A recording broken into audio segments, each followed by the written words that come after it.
قطع قلم به قیمت نان میکنی رفیق. این خط و این نشان که زیان میکنی رفیق.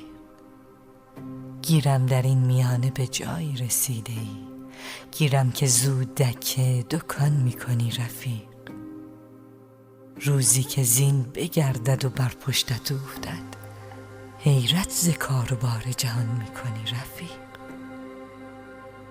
تیر و کمان چو دست تو افتاد، هشدار سیب است یا سر است نشان میکنی رفیق. خود بستمش به سنگ لحد، مرده توش نیست، قبری که گریه بر سر آن میکنی رفیق. فردا که آفتاب حقیقت برون زند، سر در کدام برف نهان میکنی رفیق.